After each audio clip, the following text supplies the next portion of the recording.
Perfeccionados en el nombre de nuestro Señor Jesucristo.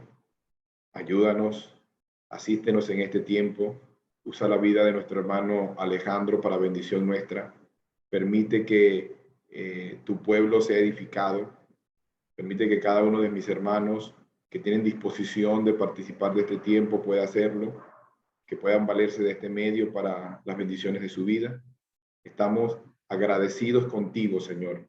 Oramos, Padre, porque tú eres bueno y bueno, Señor, en gran manera. Estamos delante de tu presencia. Nos abandonamos delante de ti, confiamos en ti, confiamos en tu cuidado. Oramos en los méritos de Cristo Jesús. Amén.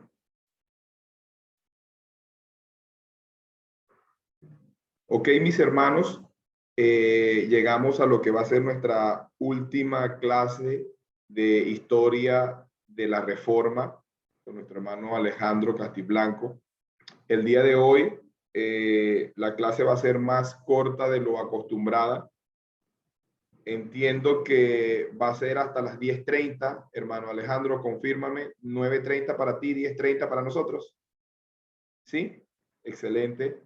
Entonces vamos a aprovechar el tiempo, vamos a ir en una sola sección desde aquí hasta el final, porque el hermano Alejandro tiene algunos compromisos que atender y vamos a entonces aprovechar el tiempo lo más posible. Hermano Alejandro, tu audiencia.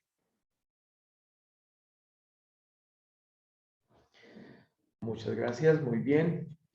Estamos en la recta final de nuestra clase de Historia de la Reforma Protestante. Como les decía en un momento, un curso de Historia de la Reforma generalmente abarca desde el 31 de octubre de 1517 hasta la Paz de Westfalia de 1648. Ese es el tiempo que se ha estimado, que se fija siempre que se estudia un curso como este, de Historia de la Reforma Protestante.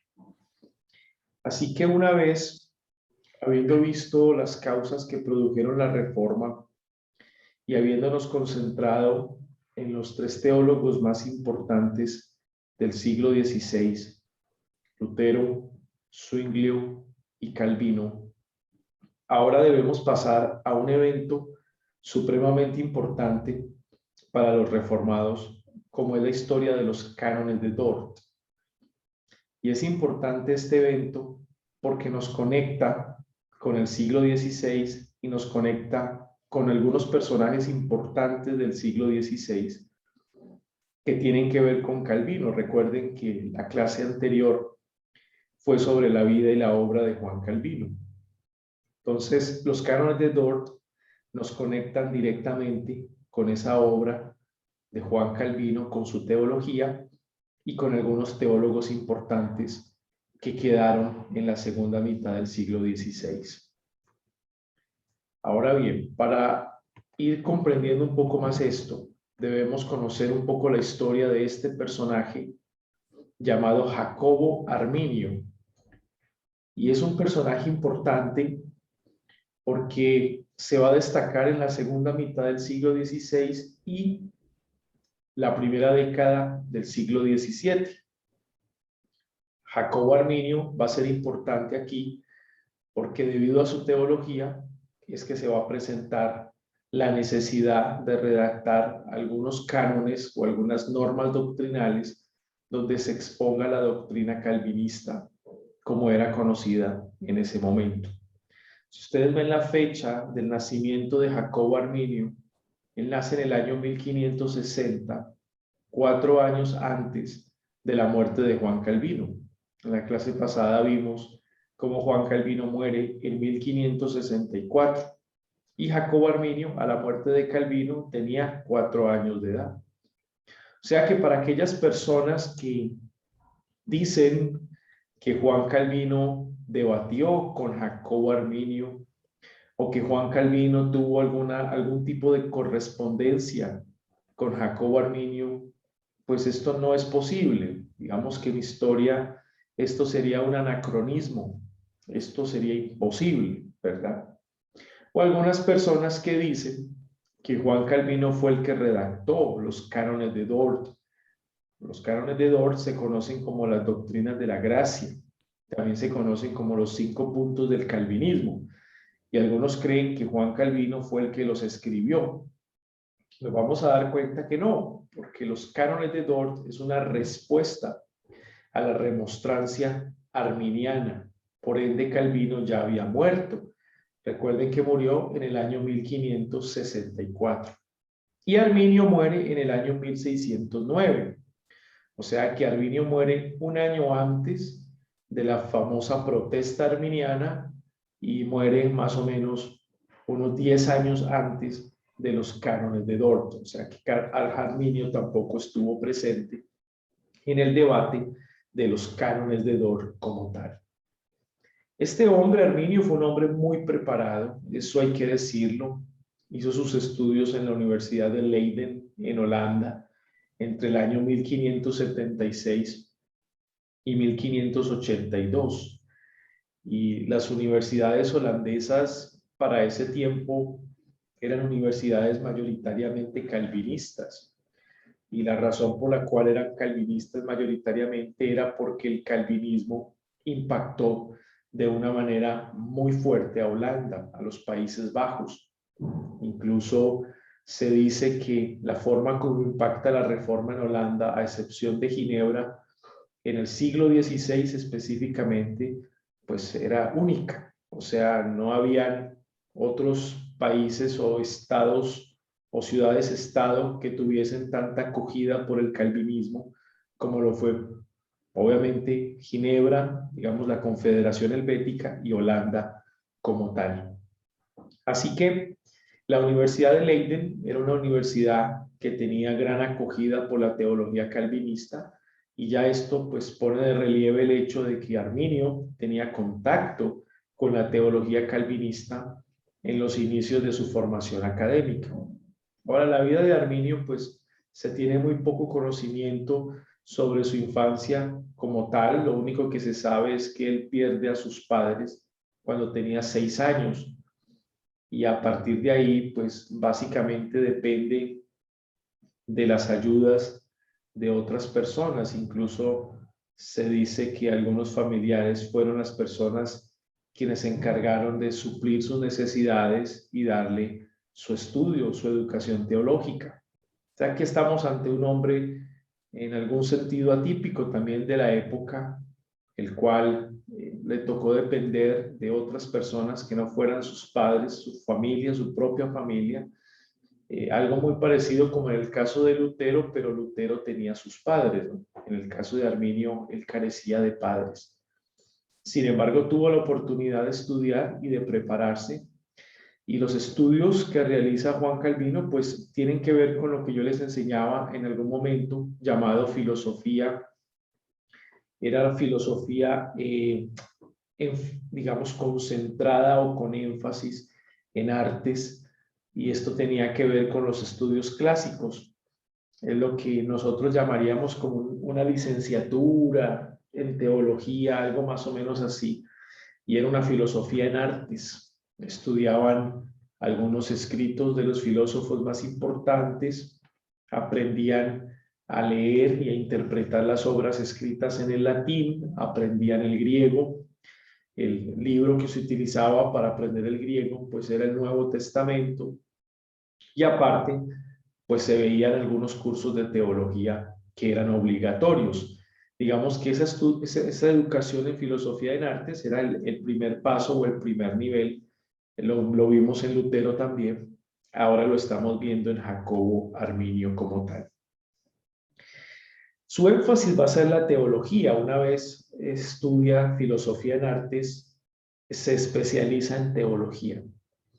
Y la especialización en teología que tiene Jacobo Arminio es en la Academia de Ginebra. Va a estudiar desde el año 1582 hasta el año 1586. 4 años, y ahí tiene sus contactos o sus contactos directos con los teólogos calvinistas más importantes del momento, que quedaron con ese legado de Juan Calvino tras la muerte de Calvino en 1564. Así que Estamos hablando de un teólogo, Jacobo Arminio, que su contexto formativo está muy cercano a la teología calvinista, demasiado cercano a la teología calvinista. Se dice que Arminio recibe clases de Teodoro Beza, quien va a ser el rector de la Academia de Ginebra para este tiempo, tras la muerte de Calvino, y se va a convertir Teodoro Beza en el teólogo más representativo de la teología calvinista de la segunda mitad del siglo XVI. Tengo que aclarar que no era el único, pero sí el más representativo. Y se dice que Arminio recibe clases de Teodoro Beza, o sea que tiene de primera mano la teología propiamente calvinista del siglo XVI. O sea que hasta aquí podríamos decir que la formación de Jacobo Arminio pues tiende a preparar a un teólogo calvinista como tal, y se dice que tras su regreso de Ginebra de nuevo a Holanda, pues Arminio era un calvinista más de la época, digamos que compartía con la teología calvinista y con los escritos de Calvino, conoció y leyó las instituciones de la religión cristiana de Juan Calvino, y hasta este momento, hasta el año 1586, se creía que era un teólogo más calvinista y un gran representante de la teología calvinista como tal. Sin embargo, algunos momentos claves de su vida van a dar un giro en cuanto a su teología, y ahí, digamos, va a dar inicio al gran debate del siglo XVII. Él fue ordenado pastor en Ámsterdam en 1588, o sea, una vez regresa de hacer sus estudios en teología de la Academia de Ginebra. Una vez regresa, lo ordenan pastor en Ámsterdam. Y luego, un año después, en 1589, tiene un debate teológico con Dick Courtherdt en 1589.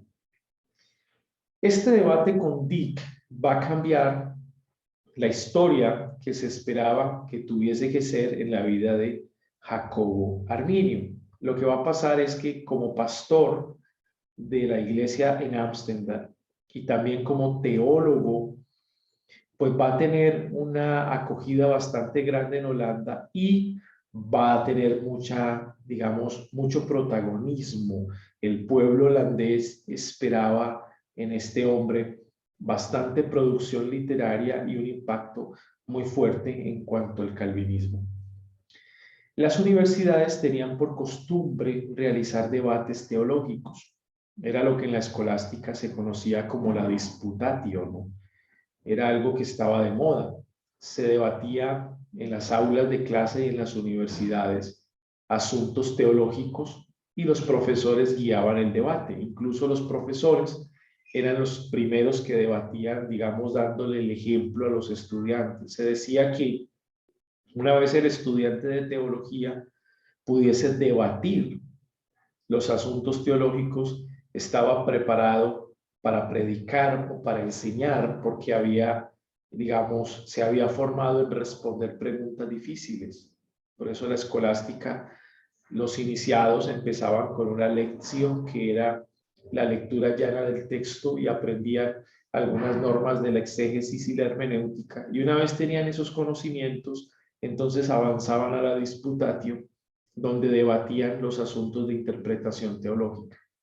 Esas costumbres escolásticas podríamos decir que se mantienen en el siglo XVI en las universidades, incluyendo las universidades que habían abrazado el protestantismo y las universidades calvinistas. O sea, ellos mantienen algunos métodos escolásticos en el aula de clase, y la moda era esa, era debatir algunos asuntos teológicos, debatir algunos recursos literarios que estaban de moda, hacer algunos comentarios, bueno, como una especie de concordancia de lo que nosotros conocemos hoy como concordancia, se solía hacer también con la literatura en ese tiempo.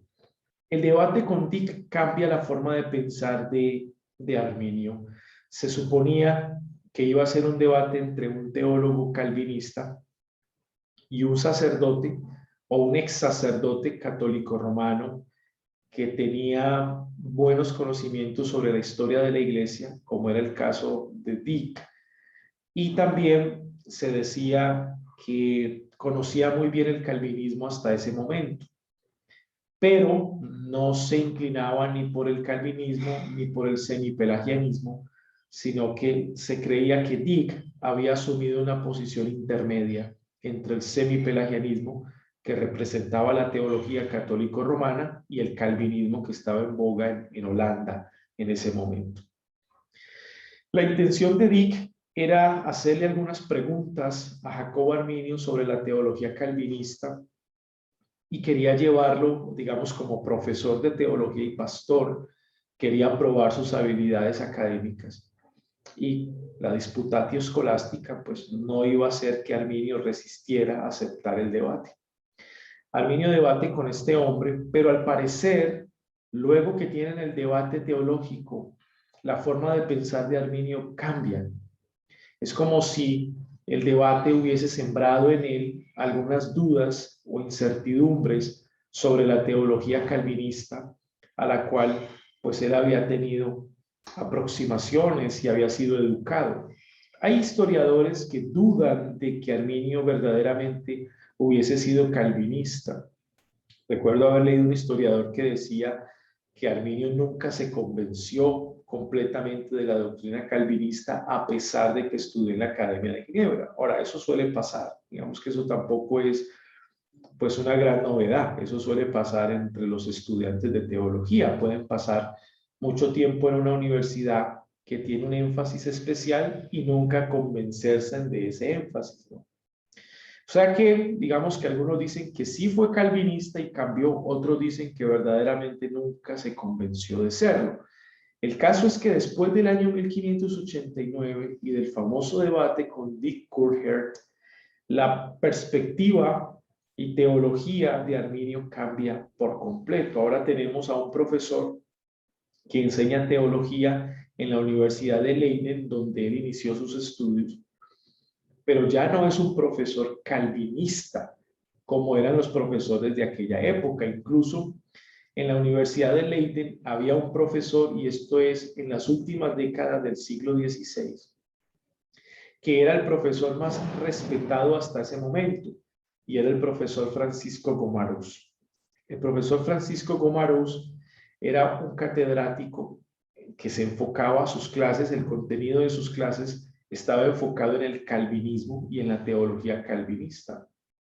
O sea que a partir de 1589, y una vez Arminio llega a ser profesor de Leiden en 1603, los debates se van a dar entre Arminio y Francisco Gomarus. Esos son los debates que se dan. Realmente nunca se dio Arminio Calvino ese debate, sino Arminio Francisco Gomarus. Ese fue el debate que se da en la Universidad de Leiden. Podríamos decir, un debate entre un calvinista acérrimo como era Francisco Gomarus y un teólogo ecléctico hasta el momento como lo era Jacobo Arminio, que no negaba la importancia de algunas doctrinas calvinistas, pero tampoco se consideraba como en uno de los representantes más destacados del calvinismo en la Universidad de Leiden. Ahora, políticamente, nosotros debemos entender un asunto, y es que en el siglo XVII, la teología calvinista en Holanda había ocupado lugares políticos. O sea, el parlamento que gobernaba los Países Bajos se había vuelto calvinista. El parlamento era de teología calvinista. Entonces, las universidades más importantes de los Países Bajos, en su gran mayoría, eran universidades calvinistas.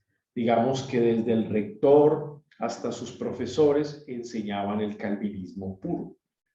Entonces, aquí hay un asunto político muy interesante, y es que si el parlamento que gobernaba los Países Bajos era calvinista, si las universidades más importantes eran calvinistas, si la mayoría de los profesores de las universidades más importantes eran calvinistas, ¿cómo sobrevive Arminio como profesor de teología en la Universidad de Leiden?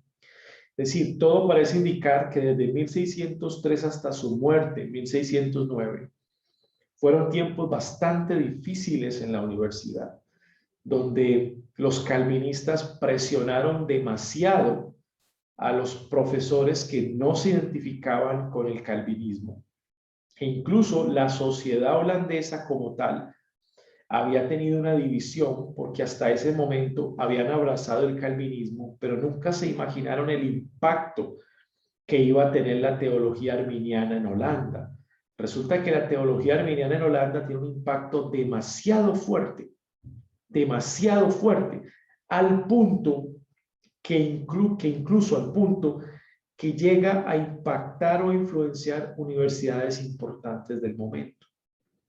O sea, en la misma Universidad de Leiden, que era calvinista, se divide en dos. El grupo de estudiantes calvinista que siguen al profesor Francisco Gomarus y el grupo de estudiantes que siguen al profesor Jacobo Arminio.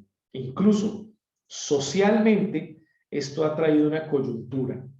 ¿Por qué? Porque parte de la sociedad ahora no se identifica como calvinista como fue educada anteriormente, sino que parte de la sociedad está cambiando ese paradigma en la enseñanza que ahora el profesor Arminio estaba dando en la Universidad de Leiden. O sea, esto tiene asuntos políticos importantes. ¿Por qué? Porque cuando los arminianos redactan la remonstrancia, que es una palabra para que se puede traducir como protesta, cuando ellos redactan esa protesta es un documento. La protesta arminiana no es verbal, es un documento escrito. Y es un documento escrito que se tenía que ceñir a los documentos políticos del momento, o sea, con todas las características. Y ese documento escrito era enviado al Parlamento. O sea, la protesta arminiana no fue solamente una protesta teológica, sino que fue una protesta política. Los arminianos querían ser escuchados dentro de la sociedad, querían ser tenidos en cuenta dentro de la política, querían que dentro del marco de la educación tuviesen un lugar importante en las universidades. O sea, era una voz de protesta, no solamente contra la teología calvinista, sino también contra la política calvinista del momento, que no los dejaba, digamos, ser libres, ¿no? No había como cierta tolerancia. Sin embargo, pues esto se volvió un problema político porque los calvinistas que gobernaban debían ser muy prudentes a la hora de establecer o tomar ciertas decisiones respecto a los arminianos, que el grupo estaba creciendo en demasía. Incluso para estos tiempos, después de la muerte de Arminio, muchos ingleses que estaban en una muy fuerte persecución en Inglaterra, viajaron a Holanda a refugiarse en Holanda, ingleses calvinistas, otros ingleses que habían acogido el calvinismo parcialmente. Y cuando se refugian en Holanda, son influenciados por la teología arminiana. Ese es el caso de John Smith. Cuando John Smith llega a Holanda, John Smith abraza la teología arminiana, no abraza la teología calvinista. Y recuerdan quién fue John Smith, ¿verdad? El fundador de los bautistas generales. Pero su teología arminiana de John Smith, el fondo de esa teología está en Holanda y es arminiana por el impacto y la influencia de los arminianos en Holanda. O sea, que es un asunto que nosotros tenemos que conocer. La enseñanza de Arminio básicamente es esta. Él habla de una gracia precedente, habla de una gracia de obediencia evangélica y habla de una gracia de perseverancia. Ustedes recuerdan que mucho se debatió en el periodo medieval sobre la gracia. Y podríamos decir que el doctor de la gracia fue Agustín de Hipona, incluso lleva ese título, muchos le han dado ese título, el doctor de la gracia. Si bien triunfó la doctrina de la gracia de San Agustín, incluso después del sínodo de Orange, donde fue confirmada la condena para los semipelagianos del momento. Recuerden que ese concepto de semipelagianos, pues, digamos, acotado a la teología católico-romana, se da más desde un lente protestante, ¿no? Porque obviamente ellos no se iban a identificar como semipelagianos en el siglo V y VI, porque pues pues Pelagio había sido condenado hereje, ese es un siglo antes. Después del sínodo de Orange, el concepto de la gracia sobrevive, el concepto de la gracia agustiniano sobrevive algunos siglos más. Ese concepto era la famosa gracia operante o la gracia operativa. San Agustín había enseñado que la obra de la regeneración era producida de manera monergista, era un monergismo divino, solamente dependía de Dios. Dios abría el corazón y Dios hacía nacer de nuevo. Ese término o ese concepto de gracia operativa o gracia operante siempre tuvo que competir de alguna manera con el concepto de Casiano de gracia cooperativa. Casiano había enseñado algo así, como que el hombre responsable tiene libre albedrío para elegir a Dios, pero Dios coopera con él en la toma de esa decisión. O sea que la regeneración sería una obra humana y una obra divina, lo que conocemos como sinergismo. O sea que la gracia operativa y la gracia cooperativa compiten en la Edad Media. Compiten. Sin embargo, en la teología católico-romana y a finales de la Edad Media es que nosotros podemos ver un concepto de gracia cooperativa muchísimo más fuerte que antes, muchísimo más fuerte.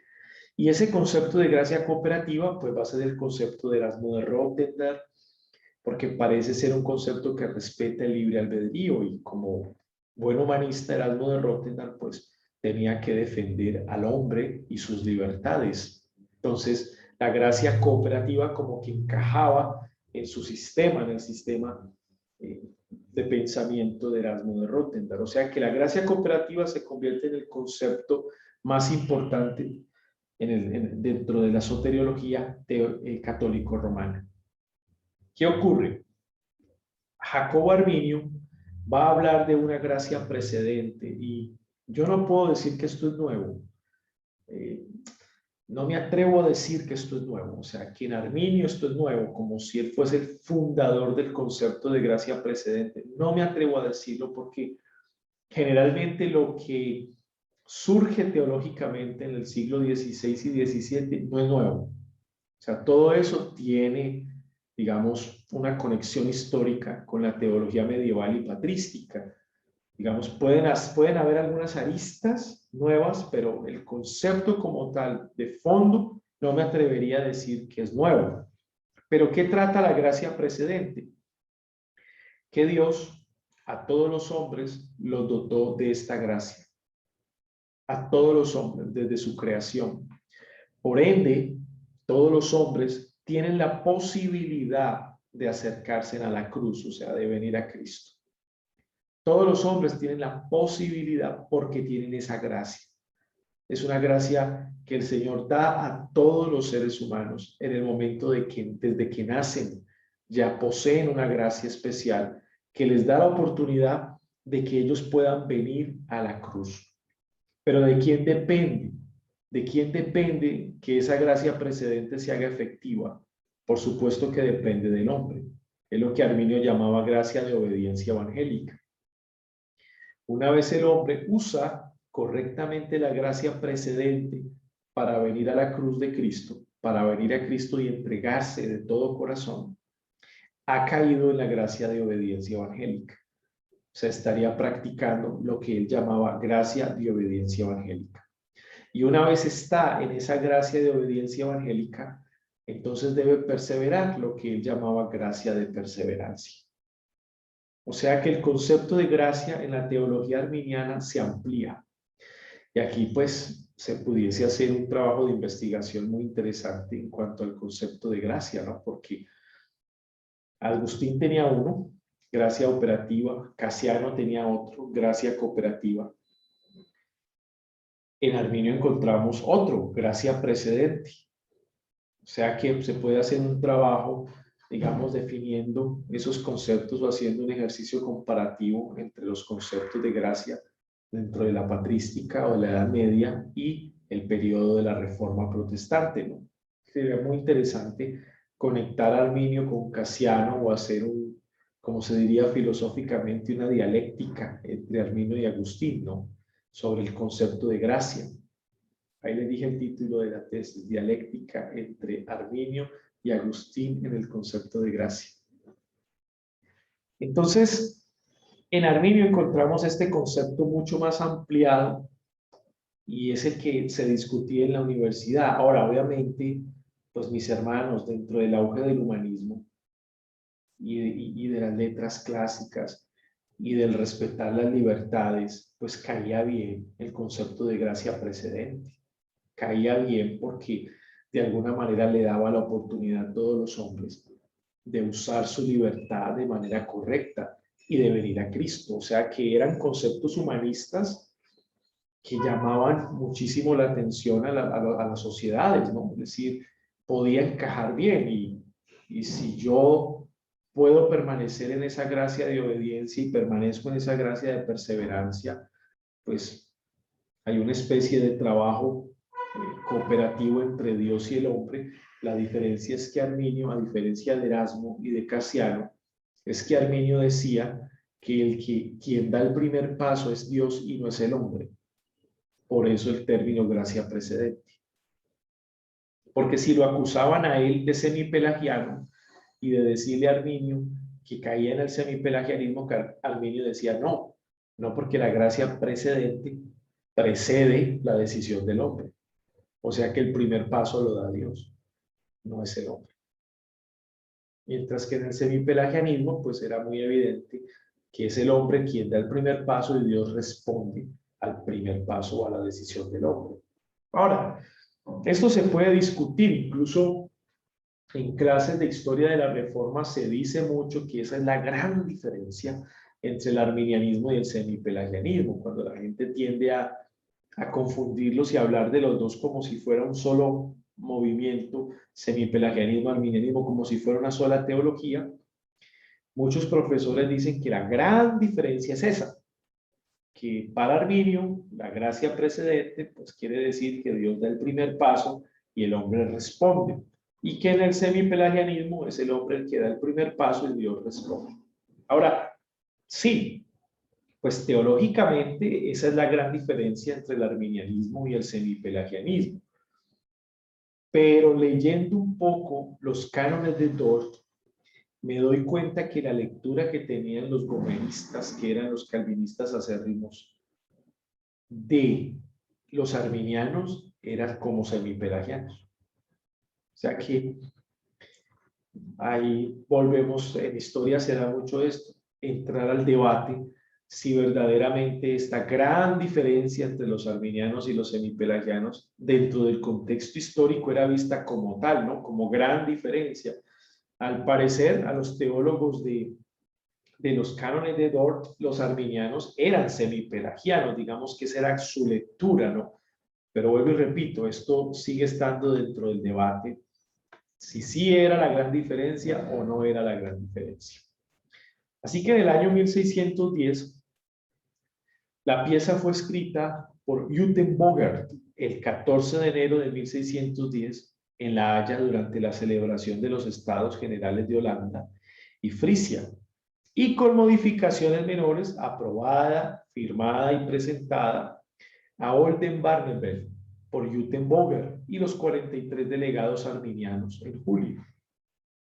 Como les decía, la remonstrancia que se da en el año 1610, o sea, un año después de la muerte de Jacobo Arminio, es un documento, y es un documento con todas las firmas respectivas. Es un documento teológico, pero es un documento político. Quiere expresar la teología de los arminianos, pero al mismo tiempo busca un lugar político dentro del Parlamento y posición importante dentro de la sociedad. O sea que esto es clave para entender la remonstrancia, la protesta arminiana.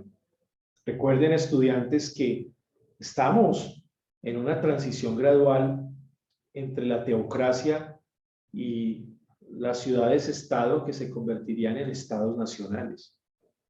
O sea que lo que pasa en la política, podríamos decir, en la institución del Estado, tiene que ver con la institución espiritual que es la iglesia. O sea, todo repercute. Lo que ocurre en un lugar, en el ala política, repercute en el ala religiosa, y lo que ocurre en el ala religiosa repercute en el ala política. O sea que en Holanda tenemos esto. Lo que está ocurriendo teológicamente tiene consecuencias políticamente. Y lo que está ocurriendo políticamente tiene consecuencias teológicamente. O sea que este documento, escrito el 14 de enero de 1610, después de la muerte de Arminio, es un documento teológico, pero también es un documento político.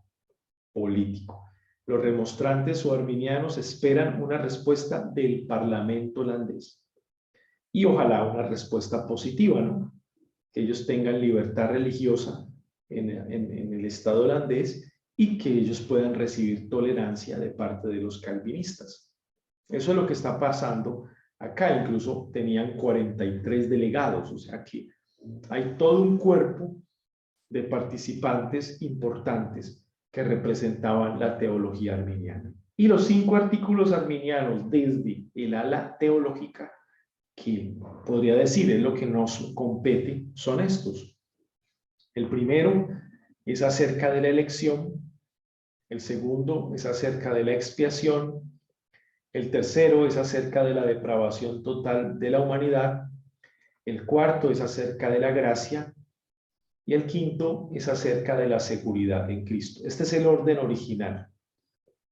O sea, este es el orden original de la remonstrancia dentro del ala teológica. Es el orden original. He investigado un poco sobre la remonstrancia y me he enterado que también tenía, digamos, documentos sobre el día de reposo. O sea, al parecer, los arminianos no estaban de acuerdo con que el día de reposo fuese obligatorio para la sociedad holandesa y que el día de reposo se tuviese que guardar todo el día. O sea, era algo que los calvinistas holandeses, digamos, que enfatizaban. Y al parecer dentro de la remonstrancia, y ya podríamos hablar de un asunto más político, se consideraba intolerante el hecho de que se impusiera guardar el día de reposo todo el día. Incluso en los cánones de Dort, dentro del sínodo de Dort, perdón, se va a hablar del día de reposo. O sea, no solamente se trata el tema de la soteriología, sino también del día de reposo cristiano. Estos son los 5 artículos arminianos y este es el orden correcto. La elección, la expiación, la depravación, la gracia y la seguridad en Cristo. Este es el orden correcto. Por eso cuando usted estudia los cánones de Dort, usted va a encontrar un orden en los cánones de Dort. Y el orden responde a este, al de los arminianos. O sea que, para que no se confunda, ¿no? Porque usted se puede confundir. Nosotros estamos acostumbrados es al tulip, al acróstico tulip, pero el acróstico tulip es del siglo XIX, principios del siglo XX. Sí, pero aquí estamos es en el siglo XVII. Ese acróstico no existe, ¿no? Eso sería un anacronismo. Hablar de tulip en el siglo XVII no existe. En el siglo XVII estamos es en los cánones de Dort. Y siguen este orden de la remonstrancia, porque ellos responden a cada puntico teológico de los arminianos, ellos responden en el debido orden. ¿Qué decían los arminianos acerca de la elección? Simplemente voy a leerles.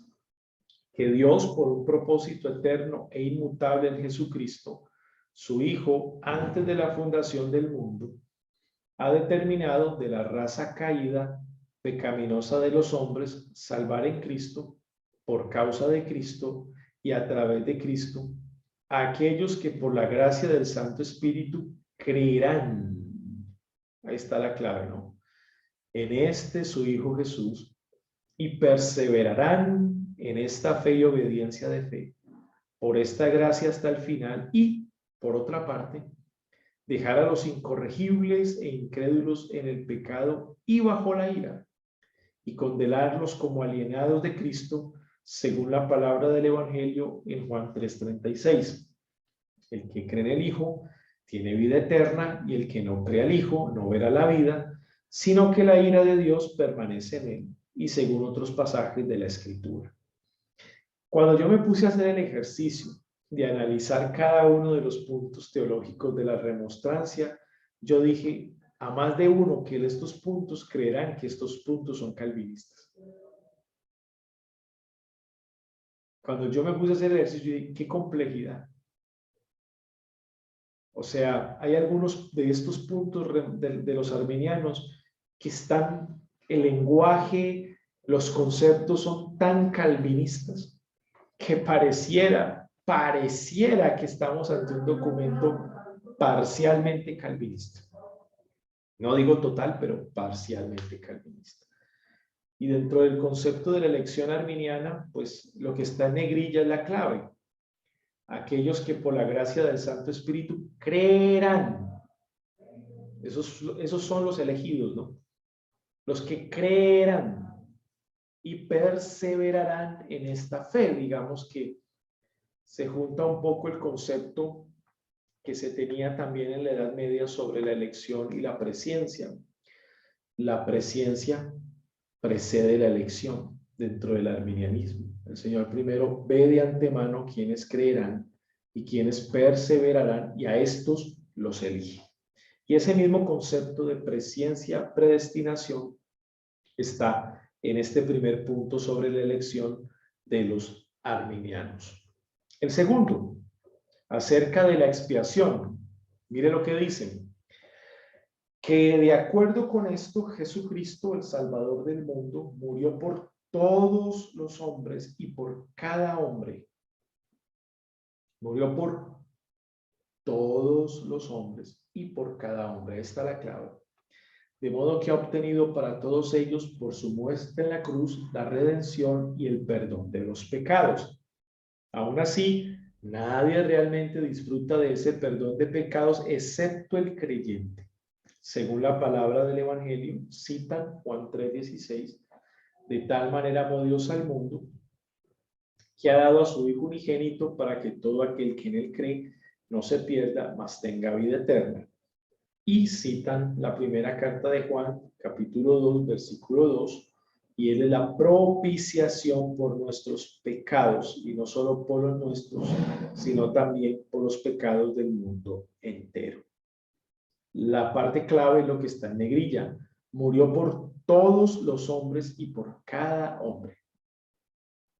Y esta es la posición de la expiación arminiana, que tiende a ser universal porque cobija a todos los hombres y a cada hombre. Es una expiación un poco más universal. De modo que ha obtenido para todos ellos por su muerte en la cruz la redención y el perdón de los pecados. Pero para no caer en el famoso universalismo herético, entonces mire que más adelante dicen, aquellos quienes disfrutan de ese perdón de pecados son los creyentes. Porque si no dicen eso, pareciera caer en un universalismo, pues de ese universalismo que es supremamente herético, ¿no? ¿Qué dicen acerca de la depravación? Esta es la más complicada, que el hombre no posee gracia salvífica en sí mismo, ni tampoco de la energía de su libre voluntad, en la medida que él, en estado de apostasía y pecado, puede ni pensar, desear, ni hacer nada realmente bueno. Esto es calvinista. Es muy difícil ver acá algún detalle que, ¿cierto?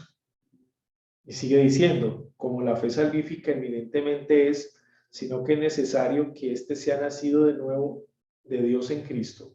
Miren, a través de su Santo Espíritu y renovado en la comprensión, inclinación o voluntad y en todos sus poderes, de manera que éste pueda correctamente entender, pensar, desear y efectuar lo que es realmente bueno conforme a la palabra de Cristo.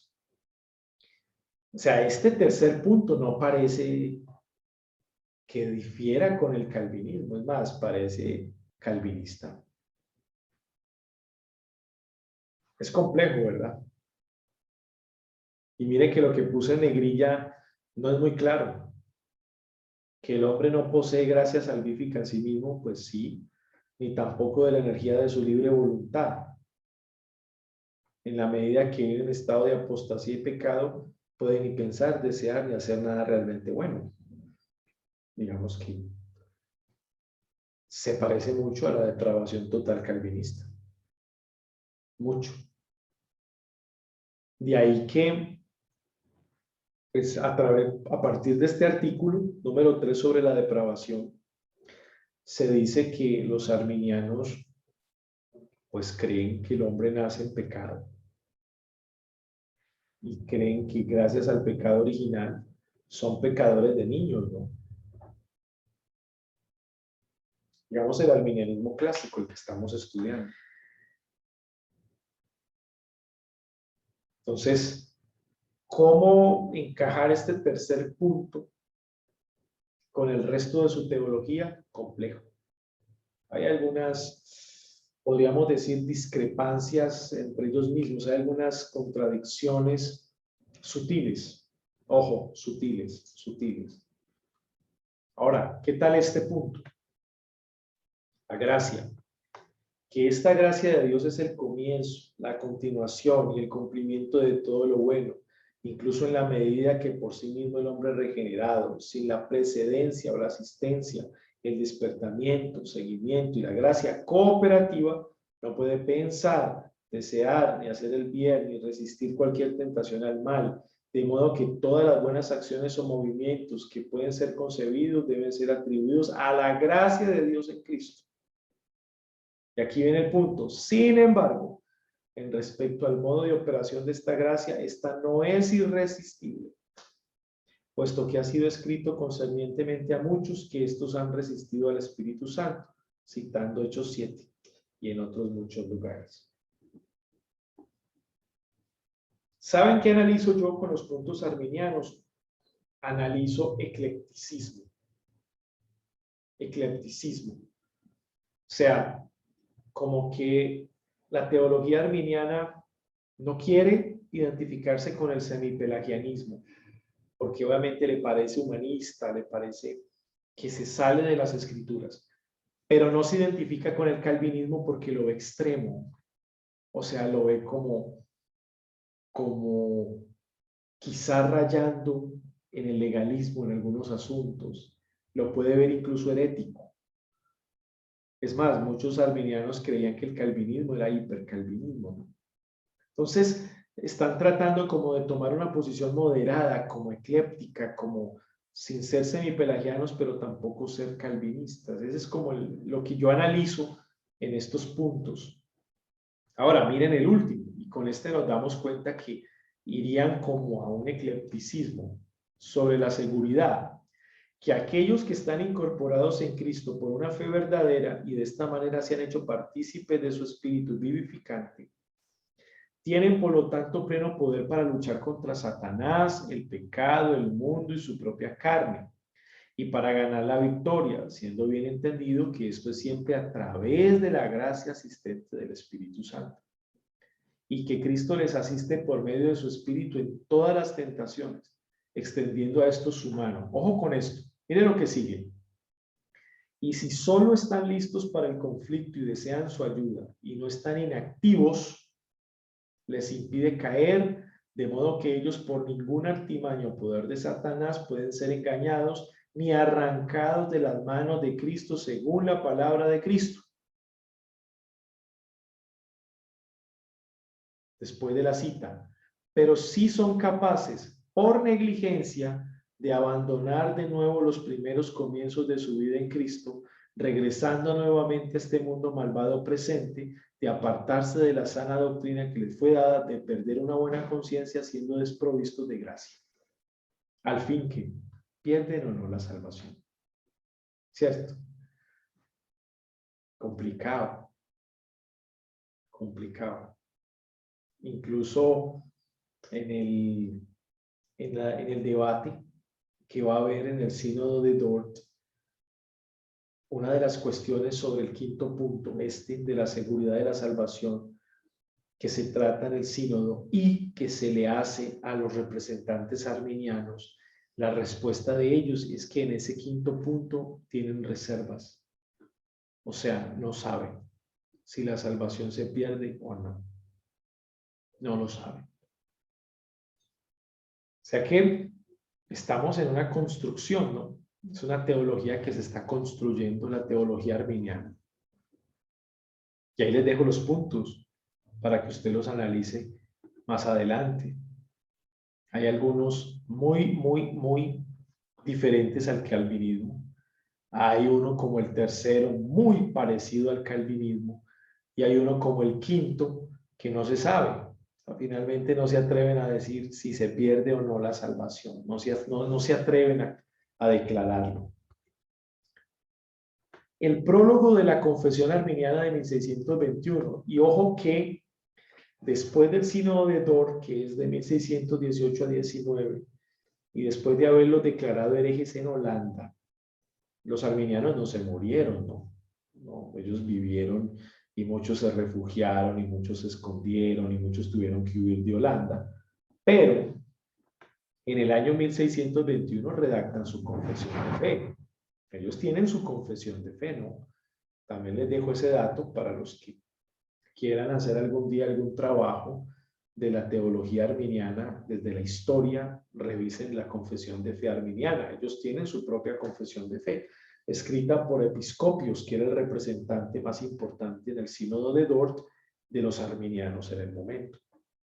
Ellos dicen en el prólogo: no hay duda, piadoso lector, de que la declaración de fe que hagamos estará sujeta a variados y diversos juicios de los hombres, porque cada uno juzgará nuestra declaración, tal como lo haya determinado en su propia mente, con respecto a la necesidad y utilidad o a la forma y manera de tales declaraciones. Después de tantas maldiciones tristes, oiga, oscuras y espantosas, en las que por todos lados se han irritado y exasperado odios feroces y rabias mortales, dejemos a un lado las mentes hostiles y ulceradas y sigamos el ejemplo de nuestro Señor Jesucristo y de sus apóstoles por la mansedumbre, la paciencia, la bondad. ¿A qué no saben de quién estaban hablando? De los calvinistas. ¿De quiénes venían las maldiciones tristes, oscuras, espantosas, irritadas, hostiles, las rabias mortales? De los calvinistas. Ellos le están dedicando esto, es a los calvinistas. Rogamos humildemente a Dios por medio de Jesucristo en espíritu y en verdad, que la mansedumbre santa y digna de ser alabada sea inspirada por el Dios Altísimo en el corazón de todos, o al menos de la mayoría de los que presiden iglesias y repúblicas. Y luego, por fin, la verdad del Evangelio florecerá en todas partes, y la santa paz en el Señor y la unidad fijarán su morada entre todos los que son verdaderamente piadosos, y que esto suceda pronto en todo el mundo, especialmente en el mundo cristiano, pero sobre todo entre los reformados. Aquí viene el punto. Los arminianos se consideraban reformados. Ese es el punto. Con estas premisas así planteadas, pasamos ahora directamente a los capítulos de nuestra declaración que siempre queremos que se unan a este prefacio. Ven, la lectura histórica es muy distinta a como uno está acostumbrado a enseñar esto. O sea, los arminianos son reformados. De ellos se veían reformados. Y los calvinistas eran una facción reformada. O sea, dentro de los reformados, los arminianos tenían una facción extrema, que eran los calvinistas. O sea, que los calvinistas eran como el polo opuesto. La ultraderecha. Eso. Lo dijo mejor que yo, la ultraderecha, sí, la ultraderecha. Estaban allá en el otro polo, allá en el rincón, pues en el extremo. O sea que los arminianos se creían reformados, porque pues hacían parte de una reforma. Esto es importante, hermanos, porque Wesley no era ningún ignorante. O sea, Juan Wesley no era ningún ignorante, y Juan Wesley tuvo conocimiento de las obras de los arminianos. Incluso esta confesión arminiana recorrió Europa. Los arminianos se propagaron, se multiplicaron. Incluso John Smith cerca del sínodo de Dort, él regresa a Inglaterra y él va a Inglaterra y es cuando se fundan los bautistas generales, y los bautistas generales tienen toda su teología cimentada en la teología arminiana. O sea, esto es serio, digamos, esto no es un juego, y la producción literaria de los arminianos no, pues tampoco era un juego, era algo importante, al punto de que Wesley no está en desacuerdo con la doctrina arminiana. No entra en ese desacuerdo, en esa polémica que acostumbraban a entrar los calvinistas, ¿no? Wesley ve con buenos ojos la teología arminiana. Entonces, Francisco Gomarús, pues fue la persona, digamos, el hostil, ¿no? A él se le dedicó básicamente el prefacio de la Confesión Arminiana. Fue a él, a quién más sino a Francisco Gomarús, el más hostil de los calvinistas, de donde vienen los famosos comeristas, desde 1563 a 1641, o sea que este hombre está en la segunda mitad del siglo XVI y en la primera mitad del siglo XVII, o sea, él es el protagonista de todos estos debates candentes entre calvinistas y arminianos. Pues fue él el que debatió con Arminio,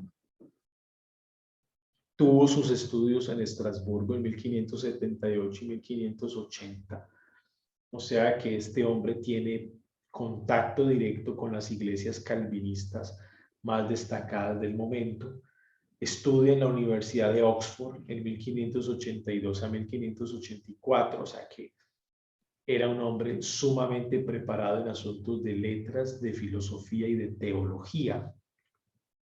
Y es profesor de la teología en la Universidad de Leiden desde 1594. O sea, cuando llega Arminio como profesor, ahí viene el problema. Pues cómo recibir a un profesor que no está completamente de acuerdo con nuestras filiaciones teológicas, ¿no? Cómo recibirlo, y por eso el debate. Digamos que Gomarús fue el que le hizo resistencia a la enseñanza de Arminio y de los arminianos todo ese tiempo. Él fue el que los resistió todo el tiempo. Y los famosos gomeristas, pues son los del sínodo de Dort. Cuando usted lee la historia, pues usted va a hablar de los gomeristas y usted dice, bueno, pero ¿quién eran los gomeristas? Eran los calvinistas seguidores de Francisco Gomarús. Eran los calvinistas más representativos, y es Francisco Gomarús quien lidera el sínodo de Dort. O sea, es el teólogo más importante calvinista dentro del sínodo. Y ahí, pues, digamos, un sínodo que tuvo una muy buena participación de personajes importantes, algunos príncipes, parlamentarios, teólogos calvinistas de Europa, de Inglaterra, de la Confederación Helvética, de la misma Holanda, estuvieron presentes, y algunos pocos teólogos arminianos, entre ellos Simon Episcopius y Utenboger, que eran, digamos, los teólogos arminianos más representativos. Un dato de Simon Episcopius, pilas con este dato, era unitario. ¿Saben qué quiere decir? Era unitario. Simon Episcopius era unitario, era el mayor representante de la teología arminiana después de la muerte de Arminio, pero era unitario. ¿Sabe qué quiere decir? Que los arminianos eran en algún sentido heterodoxos. O sea, habían facciones arminianas trinitarias y facciones arminianas unitarias. Ese dato es importante. Es muy importante. Eran en algún sentido heterodoxos. O sea que pues no se pueden sacar tan en limpio, ¿no? Es decir, tenían problemas con la doctrina de la Trinidad. Los arminianos.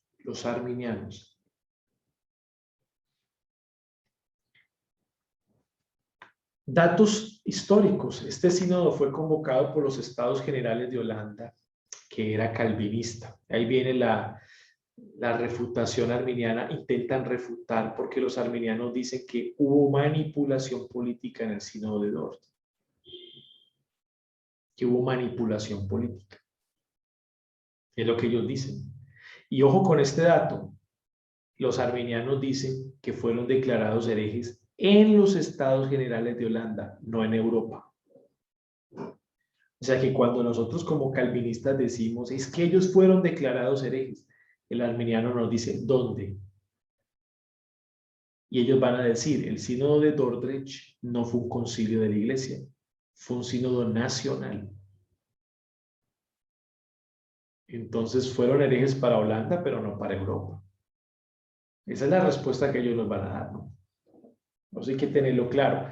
Este sínodo fue convocado por los Estados Generales de Holanda en 1618 y fue, en verdad, una importante asamblea, ya que consistió de 84 miembros, 18 delegados políticos.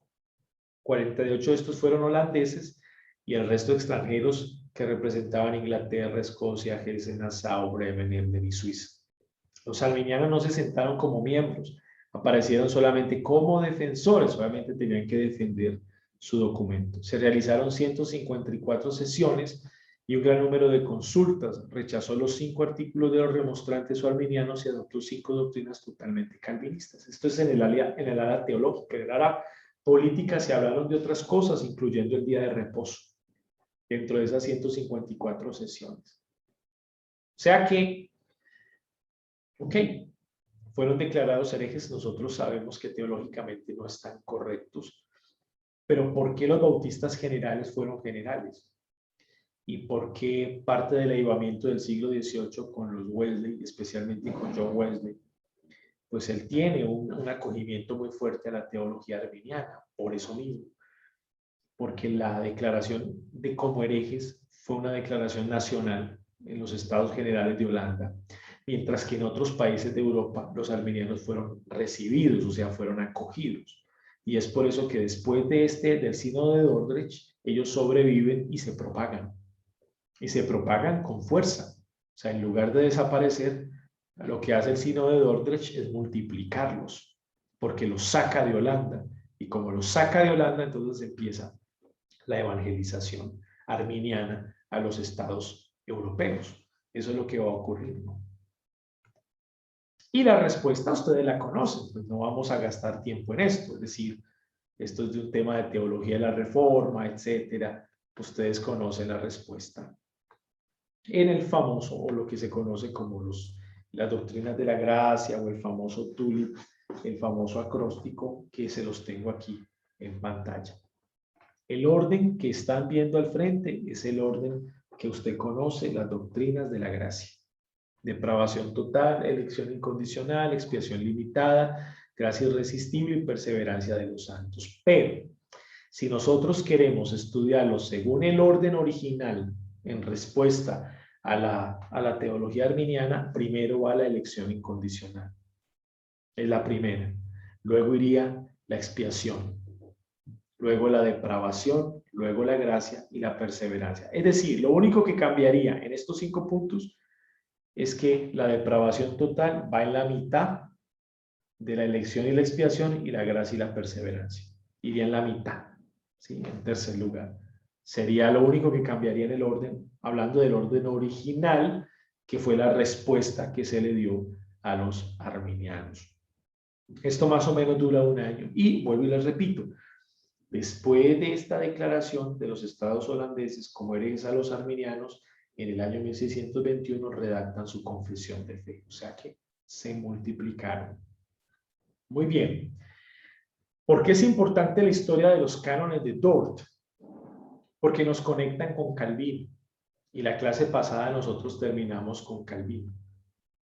Sin embargo, surge el debate en la persona y en la vida de Arminio, y posteriormente los calvinistas van a tratar o van a intentar de apagar el fuego en el sínodo de Dort. Sin embargo, hay un dato más.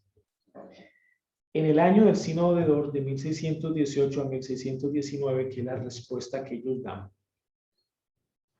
estalla nuevamente la guerra entre protestantes y católicos romanos.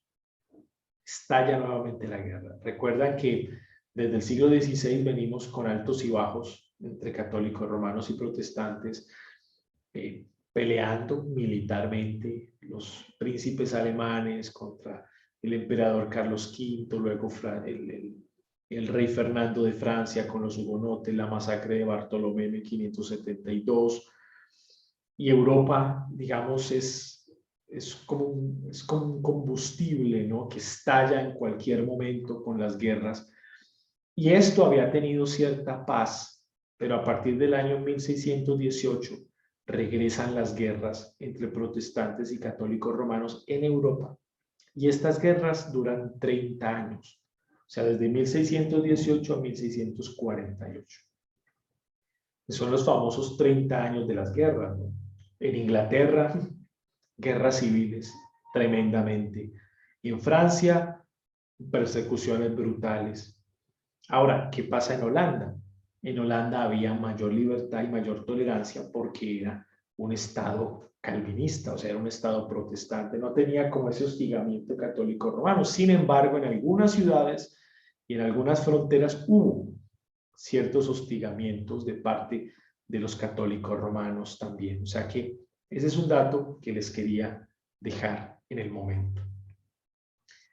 Repasemos algunos movimientos protestantes importantes de la época. Los anabautistas, que surgen en el tiempo de la Confederación Helvética, que surgen en los años en los que el mismo Zwinglio está predicando las Escrituras, 1516, incluso fue Zwinglio el que peyorativamente los apodó anabautistas a los hermanos suizos, que eran una comunidad de hermanos que se reunían para estudiar las Escrituras, y entre ellos tenían algunos líderes como Conrado Grebel o Jorge Blaurock, que cuestionaban el bautismo de infantes, ¿no? No estaban de acuerdo con el bautismo infantil y no estaban de acuerdo con la teocracia, o sea, con la relación entre el Estado y la Iglesia, como se venía viendo desde el periodo medieval. Para Zwinglio, la posición de estos hermanos suizos pues resultaba herética, negar el paidobautismo, de ahí viene el término anabautistas, ¿no?, peyorativamente, como quienes rebautizan o vuelven a bautizar a los niños ya grandes, ¿no?, según su profesión de fe. Incluso en el caso de Conrado Grebel, pues Conrado Grebel tiene que simplemente bautizar a Jorge Blaurock y Jorge Blaurock bautizarlo a él. y ante la objeción del por qué bautiza Conrado a Jorge si Conrado no tiene la autoridad para bautizar. O sea, a mí me tiene que bautizar alguien que ha sido bautizado. Entonces, si Conrado Grebel va a rebautizar a Jorge Blaurock, ¿cómo lo puede rebautizar Conrado Grebel si Conrado Grebel no es rebautizado? Esa es la refutación, digamos, la pregunta. Y la respuesta que dieron los anabautistas, los primeros anabautistas, es la misma respuesta que van a dar los bautistas en el siglo XVII. Y es que al no encontrarse un principio, digamos, establecido en la historia o de una primera práctica, pues no se viola el mandato escritural si se establece ese principio. En este caso, como no hay quien más los rebautice, entonces toca en este sentido establecer ese principio, y al establecer ese principio no se viola el mandato escritural. Ese fue el argumento, la respuesta que ellos dieron. Ahora, los primeros anabautistas, pues no era un movimiento tan radical y no era un movimiento tan espiritualista como más adelante se va a ver realmente. Era un movimiento genuino, era un movimiento en parte sincero. Cuestionó muchos dogmas de la Iglesia Católica Romana que los mismos reformadores no se atrevieron a cuestionar, como Zwinglio, como Lutero, por ejemplo. Estos sí se atrevieron y obviamente se convirtieron en separatistas. No estaban de acuerdo en esa conexión Estado-Iglesia. No estaban de acuerdo y se fueron separando progresivamente. Esto tampoco gustó en la lectura de Lutero sobre los anabautistas. Ahora ellos van a tener un segundo grupo más revolucionario, guiado por Obi Phillips y Melchior Hoffman, que va a ser el grupo que los va a llevar a la masacre de Münster en 1528, donde se van a reunir en esta ciudad esperando la segunda venida de Cristo. Y resulta que quien viene no es Cristo, sino el ejército alemán, dirigido por los príncipes, y la masacre es tremenda. Pero este es el segundo grupo de los anabautistas, digamos, es una segunda facción, más revolucionaria, más extremista, basada en sueños, profecías, lenguas, incluso toda esta experiencia mística pues degeneró en una reforma radical por la espada, y este segundo movimiento eran iconoclastas, digamos, destruían imágenes y digamos que con la espada y con la fuerza trataban de justificar su reforma. O sea que era una reforma bastante radical, de la cual Lutero nunca estuvo de acuerdo. Primero, Lutero no estuvo de acuerdo con el separatismo anabautista, Lutero no estuvo de acuerdo con el espiritualismo anabautista, y Lutero no estuvo de acuerdo con el credobautismo anabautista. Lo mismo Zwinglio, ellos no estuvieron de acuerdo, incluso los mismos teólogos Lutero y Zwinglio promovieron persecuciones contra los anabautistas. Promovieron persecuciones. Muchos anabautistas murieron brutalmente en manos de protestantes, luteranos y reformados suizos. Es interesante porque, bueno, la primera obra de Calvino es contra los anabautistas, refutando la psicopaniquía, pero la esposa de Calvino va a ser una ex anabautista, por ejemplo. O sea que los anabautistas también tenían gran auge en Europa y se habían multiplicado en muchos países. De ese segundo movimiento revolucionario, dirigido por Ovid Phillips y Melchior Hoffman, sale Menno Simons. Digamos que después de la masacre de Münster en 1528, queda un grupo pequeño de anabautistas que quieren consolidarse. Y ese grupo pequeño pues trata de mantenerse en una posición moderada, no ser ni tan radical ni tan revolucionario, pero tampoco ser tan liberal. Y Menno Simons está en esa posición un poco más moderada dentro de los anabautistas. Incluso a partir del año 1536, el mismo Menno Simons inicia un movimiento independiente dentro de los anabautistas, pero posteriormente va a tener su nombre tras su muerte, llamado menonitas. Menonitas, que obviamente los menonitas van a tener una división de subdivisión de subdivisión. O sea, hay muchísimos menonitas con muchísimos sistemas de pensamiento. Entonces, los anabautistas, y en parte, pues esto conecta un poco a los bautistas. Yo sé que el origen de los bautistas no son los anabautistas. Sin embargo, como bautistas no podemos desconocer que estos hombres, y por lo menos los primeros anabautistas, fueron muy valientes y anticiparon en algún sentido lo que ocurriría en Inglaterra con los bautistas. Anticiparon. Otro dato, un dato histórico. El rebautismo que hacían los anabautistas era por aspersión. Ellos no bautizaban por inmersión, no rebautizaban por inmersión. O sea, ellos rebautizaban era por aspersión.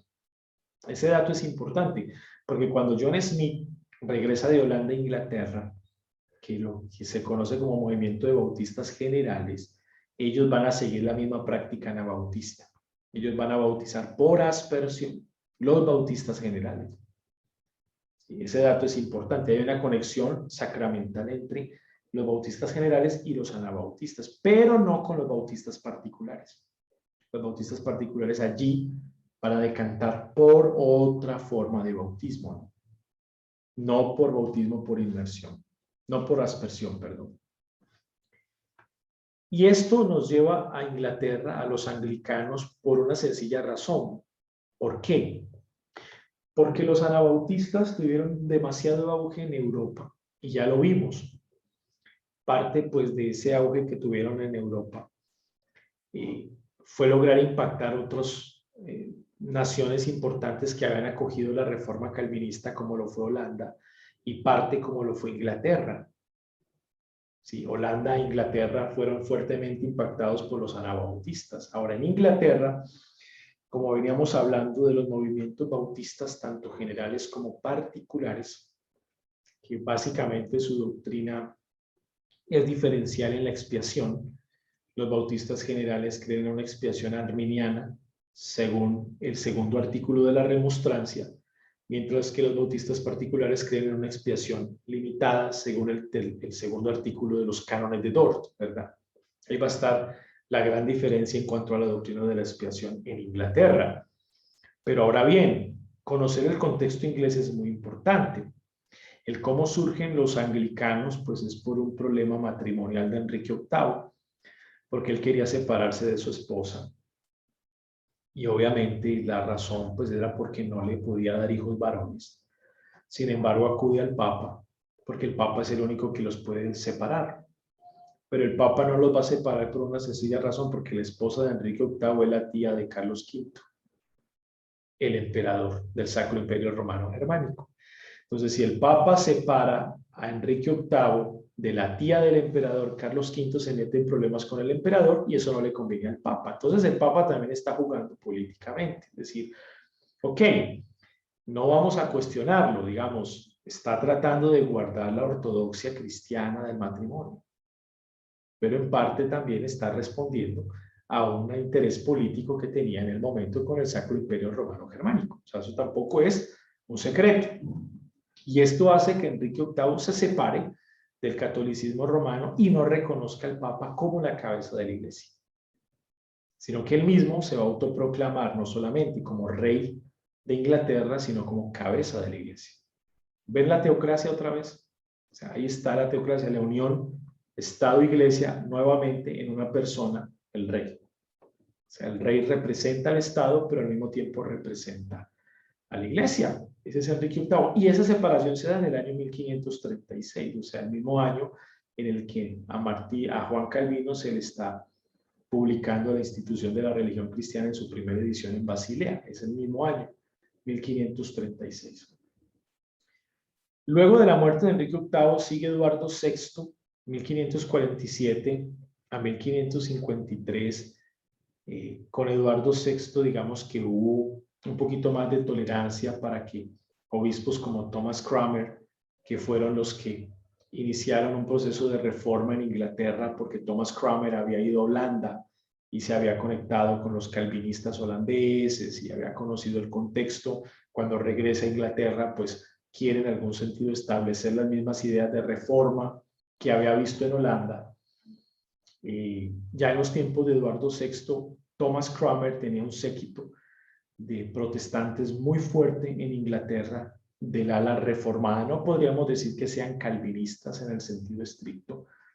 Incluso los artículos anglicanos no son calvinistas. Ustedes los han leído, los 39 artículos. No son calvinistas, o sea, no podríamos decir que esos artículos son calvinistas en el sentido estricto. No necesariamente, pero sí reflejan, digamos, ya una posición muy diferente al catolicismo romano, ya una posición apartada y una nueva iglesia, digamos, con un nuevo concepto. Pero cuando viene María la Sanguinaria en 1553, esa tolerancia que había en los tiempos de Eduardo VI, pues desaparece. Incluso el mismo Thomas Cranmer es martirizado en los tiempos de María la Sanguinaria. Y es una persecución brutal contra todos aquellos que no se someten al catolicismo romano, porque María era católico romano. Ese es el punto aquí. Entonces, en ese tiempo, estamos entre 1553 y 1558, los protestantes en Inglaterra fueron brutalmente perseguidos. Brutalmente perseguidos. Es por eso que muchos de ellos salen de Inglaterra a otros países en Europa. ¿Sí? Entre ellos Holanda, Estrasburgo, algunas cantones de la Confederación Helvética buscando refugio en los tiempos de María la Sanguinaria. Incluso un grupo de protestantes ingleses sale a Holanda y de Holanda, digamos que se va a convertir como en una comunidad primaria de donde van a zarpar para los Estados Unidos de América.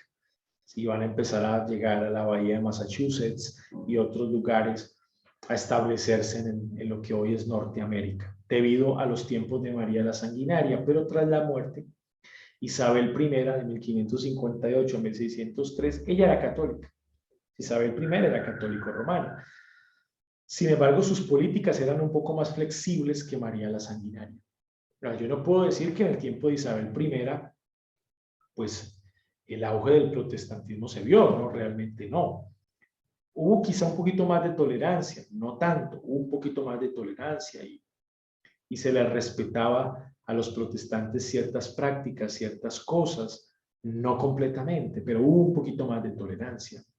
Incluso cuando el rey Jaime ocupa el trono de Inglaterra, el famoso rey Jaime, no nos equivoquemos, aunque la famosa King James pues fue la traducción que se hace en honor al rey Jaime.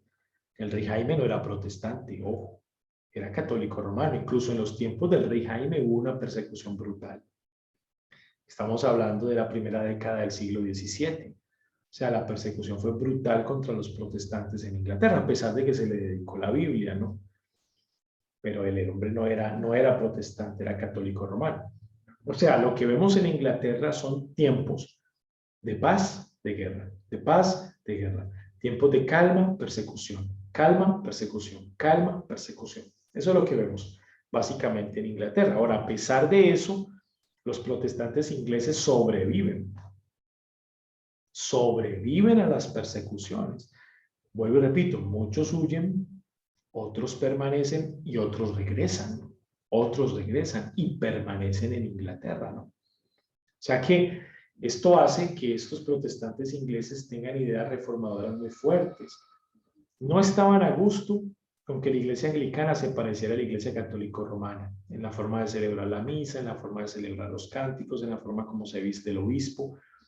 Y estos protestantes van a protestar contra esas prácticas de la iglesia anglicana y se les va a llamar puritanos peyorativamente. O sea, uno se está dando cuenta que todos estos nombres que hoy son exaltados eran peyorativos.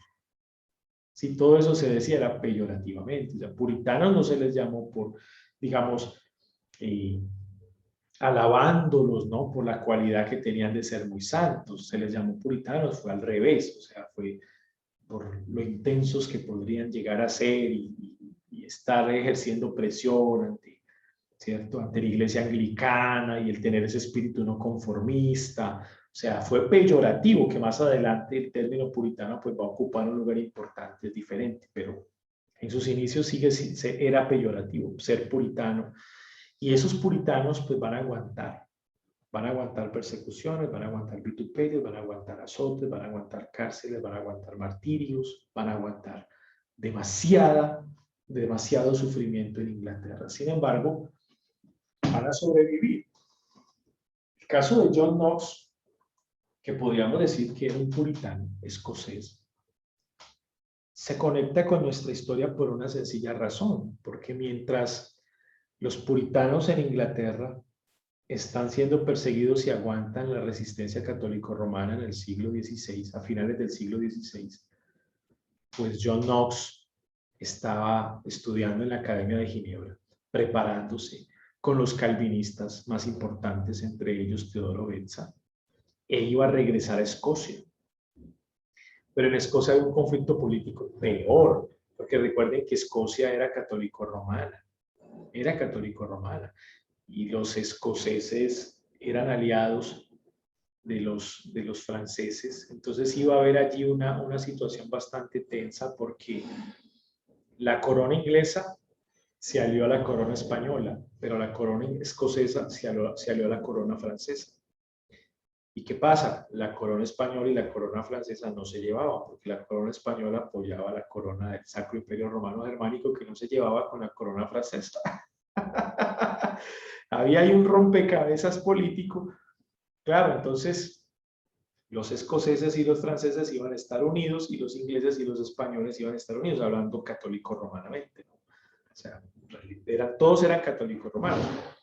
Pero el protestantismo en Inglaterra hace que Inglaterra se desligue de España. Poco a poco se vaya separando de la corona española. Poco a poco. Eso le convenía a Escocia, porque Escocia estaba aliada con Francia. Entonces los reyes y las reinas de Escocia, cuando los protestantes empezaron a tener un auge en Inglaterra y a separar la corona española de Inglaterra, pensaron los reyes católicos romanos escoceses que podían dominar Inglaterra y volverla católico-romana, pero ya como parte de Escocia. Ellos lo pensaron. Lo que no se dieron cuenta fue que el impacto protestante en Inglaterra fue tan alto que en lugar de los escoceses católicos romanos dominaran Inglaterra protestante, los protestantes terminaron protestizando a Escocia. Eso fue lo que ocurrió. O sea, fue algo, cierto, tremendo. Es decir, una cosa es lo que piensa el hombre, pero otra cosa es lo que piensa Dios. Y cuando John Knox llega a Escocia, pues eso es lo que va a pasar. Va a traer la reforma a Escocia. Los escoceses van a resistir las políticas católico-romanas de Escocia y van a impactar a toda Inglaterra y a toda Escocia. Ahora, no podemos decir que duró mucho tiempo, ¿no? No fue así. O sea, ni en Inglaterra ni en Escocia duró mucho tiempo el dominio de los protestantes, porque al cambiar un rey protestante a un rey católico romano, cambiaban las políticas y nuevamente había un periodo de persecución. Incluso la guerra civil en Inglaterra se da porque los parlamentarios, ¿sí?, los famosos señores, se levantaron contra el rey Carlos I. Incluso ellos lo llevan a la pena de muerte, ¿no? Ellos lo matan, lo llevan y el hombre termina muriendo delante de los ojos de todo el pueblo, ¿no? Pero fueron los parlamentarios puritanos los que lo llevan a la pena de muerte. Pero una vez muere Carlos I, Oliver Cromwell, que se va a convertir en Lord Protector, digamos, el partidario, el representante de los parlamentarios puritanos, pues va a haber como una tensa calma, porque van a gobernar los puritanos en Inglaterra. Pero habían católicos romanos allí en Inglaterra. O sea, los católicos romanos no se habían muerto porque los puritanos no los mataron. Quedaron en los territorios y habían partidos muy fuertes católicos romanos apoyados desde Escocia. Entonces, tras la caída de Oliver Cromwell, el rey Carlos II ocupa el trono de Inglaterra y vuelven las persecuciones. Y todo este periodo se da casi desde la paz de Westfalia de 1648 en adelante hasta 1678, 1679, que es por esa razón que la primera edición de la Segunda Confesión de Londres de 1677 no se publica. Y la razón por la cual no se publica es porque están bajo la opresión de un rey católico romano.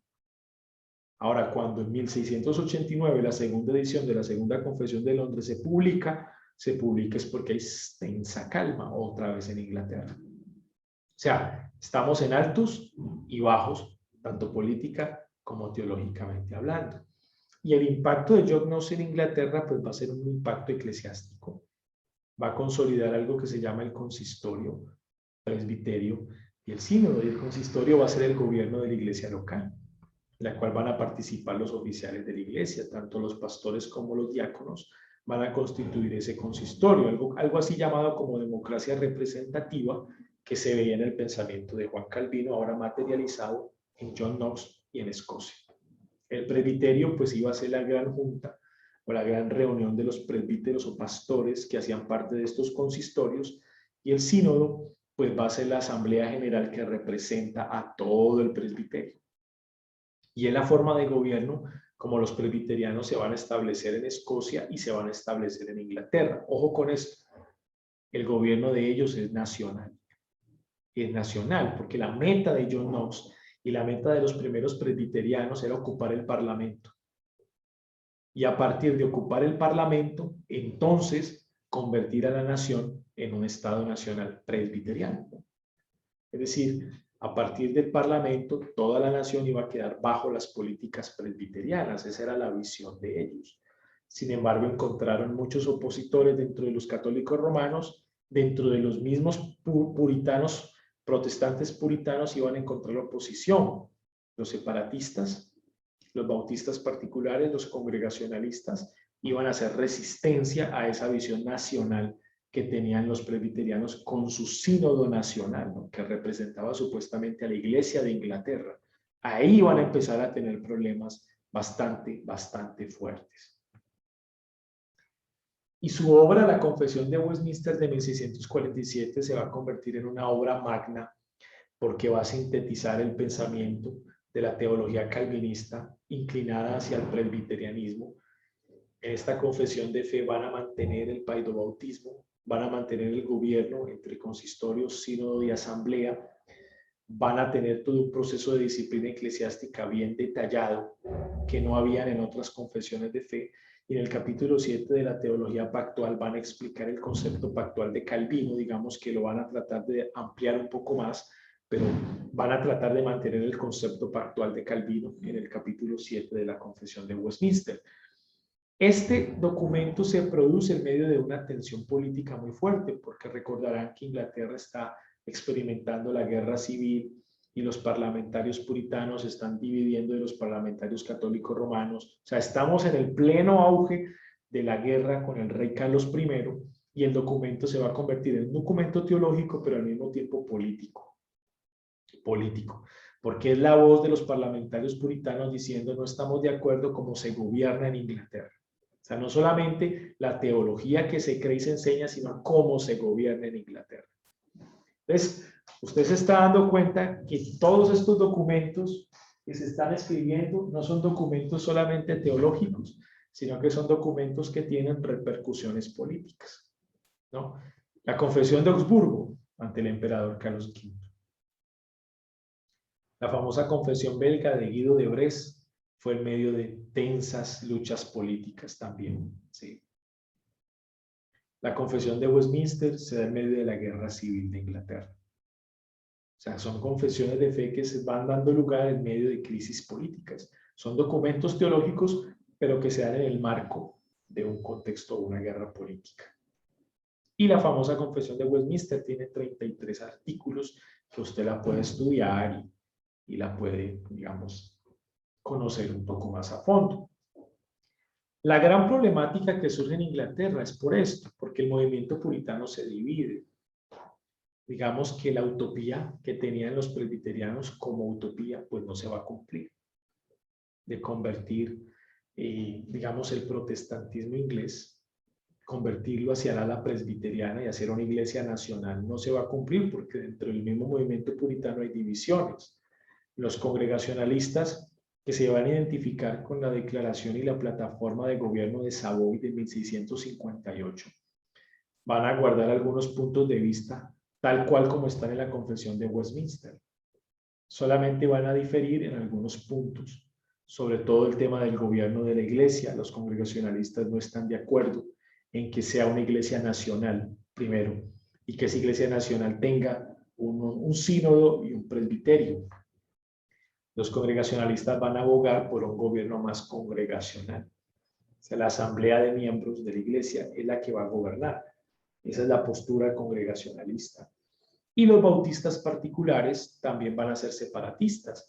Ellos no van a estar de acuerdo con la idea de una iglesia nacional presbiteriana, pero los bautistas particulares no van a estar de acuerdo con los congregacionalistas en el paidobautismo y no 100% de acuerdo en su forma de gobierno congregacionalista como tal. Van a haber algunas diferencias de gobierno entre los congregacionalistas y los bautistas particulares. Y los bautistas particulares son los primeros en bautizar por inmersión en el año 1641. Son los primeros. Yo les dije que los anabautistas rebautizaron, pero por aspersión. Los bautistas generales rebautizaron por aspersión, pero los bautistas particulares rebautizaron por inmersión. Son los primeros en bautizar por inmersión desde el año 1641. Y ese movimiento independiente, los congregacionalistas y los bautistas particulares se separan de la teocracia o de la idea de la teocracia normal que había en Europa. Estado e iglesia trabajan juntos. Finalmente ellos se van a separar, se van a volver movimientos independientes, donde la iglesia se va a considerar como una institución y el Estado como otra institución. O sea, las dos grandes instituciones establecidas por Dios que sirven a la misma causa, que es la gloria de Dios, tanto el Estado como la iglesia. O sea que estas ideas separatistas las vamos a ver materializadas más fuertemente en los congregacionalistas y en los bautistas particulares del siglo XVII. Ya les dije esto, el bautismo por inmersión en 1641 por los bautistas particulares, ¿no? Por los bautistas particulares. Y la primera confesión de Londres de 1644, incluso antes de la confesión de Westminster, que fue en 1647. la segunda confesión de Londres de 1677, que no fue publicada por temas de tensión política, y la segunda confesión de Londres de 1689, que es la que conocemos, que finalmente fue publicada en ese año, cuando había una tensa paz en Inglaterra. La confesión de Londres difiere de la confesión de Westminster en varios puntos, realmente son varios puntos. Yo tengo un trabajo sobre un ejercicio comparativo entre estas tres confesiones de fe: Bautista, Westminster y la Declaración de Savoy y su plataforma de gobierno de 1658. Y en ese trabajo de investigación que hice, no solamente encontré dos diferencias, hay muchas diferencias, muchísimas. Incluso una diferencia que encontré en ese trabajo de investigación es en cuanto al tema de la administración de los sacramentos. Habían diferencias, incluso en la persona quien administra los sacramentos, porque para los presbiterianos quien administra los sacramentos tiene que estar ordenado. Para los congregacionalistas, cualquier miembro de la iglesia local podía administrar los sacramentos, pero para los bautistas debía ser un hermano fiel. ¿Entienden la idea? Esto es importante y esa es una diferencia que está en esas tres confesiones de fe. O sea, para los bautistas particulares no era estrictamente necesario que quien administrara la cena fuera ordenado. Y la razón era para evitar el clericalismo presbiteriano. Pero tampoco creían que cualquier hermano lo podía hacer para evitar el congregacionalismo de los congregacionalistas. Sino que decían, si no hay un pastor ordenado, se le puede encomendar a un hermano fiel. Y era algo que los presbiterianos no aprobaban. O sea que ahí hay una diferencia en las tres confesiones de fe, en la forma como se administraba propiamente el sacramento, no en quién lo administraba, pero no solamente en cómo se administraba, sino en quién administraba el sacramento. Y me llama la atención el prefacio de la primera confesión bautista de 1644, porque es una respuesta a los anabautistas del momento. Si damos crédito a esta confesión y al prefacio de la misma, los que entre nosotros son etiquetados con este título, es decir, anabautistas, no son ni herejes ni cismáticos, sino cristianos con corazones sensibles, sobre quienes por falsas sugerencias la mano de la autoridad cayó pesadamente mientras duró la jerarquía. Pues ellos ni enseñan el libre albedrío, ni el caer de la gracia con los arminianos, ni niegan el pecado original con los pelagianos. Y con este propósito han publicado esta confesión de fe, suscrita por 16 personas en el nombre de 7 iglesias en Londres. La acusación que se levantaba era que los bautistas particulares eran anabautistas. Eso era. O sea, que los bautistas particulares eran anabautistas. ¿Y sabe qué pasaba? Cuando ellos redactaron la primera confesión de 1644, lo que hacen en esa confesión los bautistas particulares es decir que no son anabautistas. O sea, su propósito es diferenciarse de los anabautistas. Esa fue la primera razón, ¿no? Y cuando se saca la primera edición de la segunda confesión de Londres y se publica en 1689, ya el primer documento de 1644, pues pareciera ser como una especie más de discipulado, porque no tenía todos los capítulos que tuvo la segunda edición de la Confesión Bautista de 1600, pues, la segunda confesión de 1689.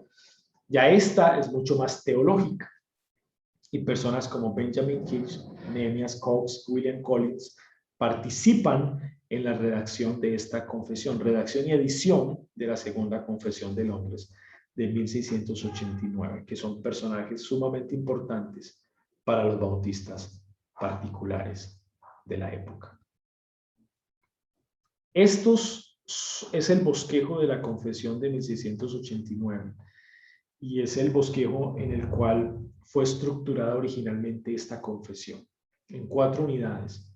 La primera unidad, los principios primarios del capítulo 1 al 6, la segunda unidad titulada El Pacto, del capítulo 7 al 20, la tercera unidad, La vida centrada en Dios, capítulo 21 al 30, y la unidad 4, El siglo venidero, capítulos 31 al 32. Digamos que esta fue la estructura original de la segunda confesión de Londres.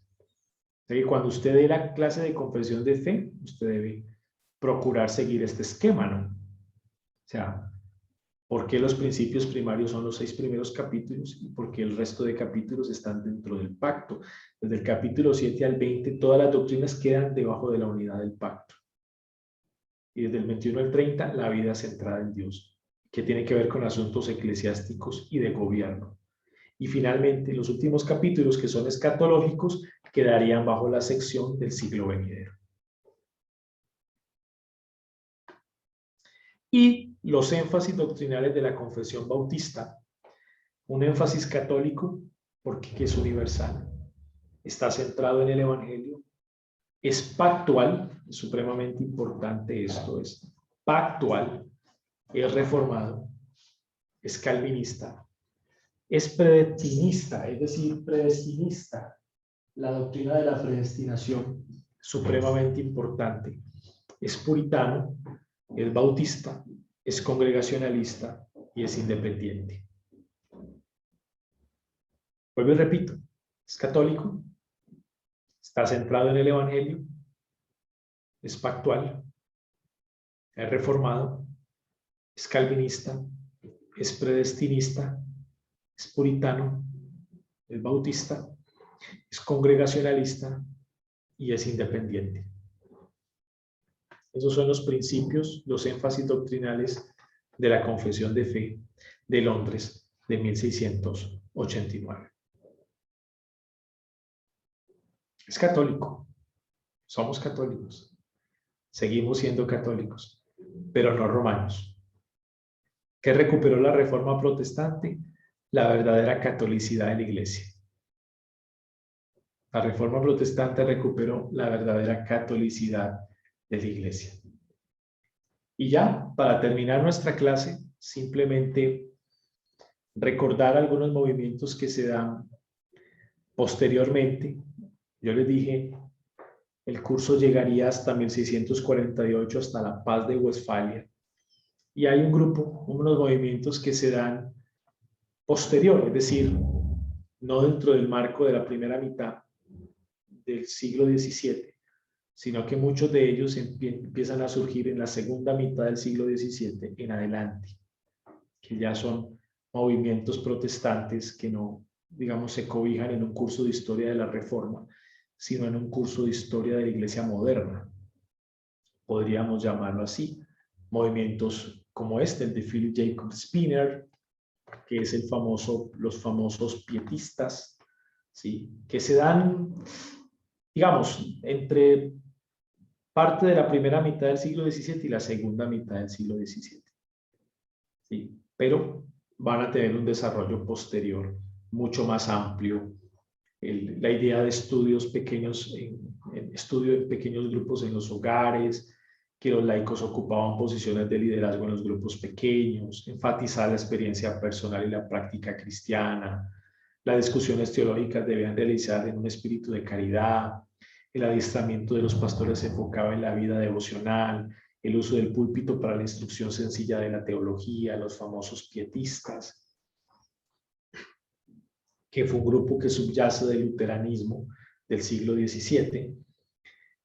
Todos estos grupos van a estar dentro del marco de grupos espiritualistas, porque fomentan la espiritualidad, fomentan la devoción, fomentan la vida cristiana, la teología práctica.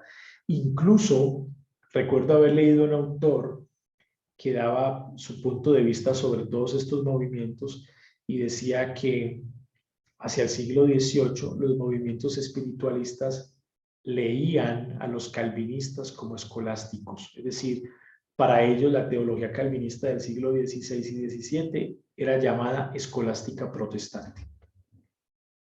Incluso el siglo del confesionalismo, el siglo XVII, de las grandes confesiones de fe, para ellos era una especie de aristotelismo en el protestantismo. Para todos estos grupos que siempre enfatizaban pues, una enseñanza sencilla, no enseñaban a ajustarse a una confesión de fe, muchos de ellos ni siquiera tenían pastores, como era el caso de los cuáqueros. No tenían oficiales de la iglesia, no habían diáconos, no habían pastores, no creían en el gobierno de la iglesia, como era el caso de los cuáqueros.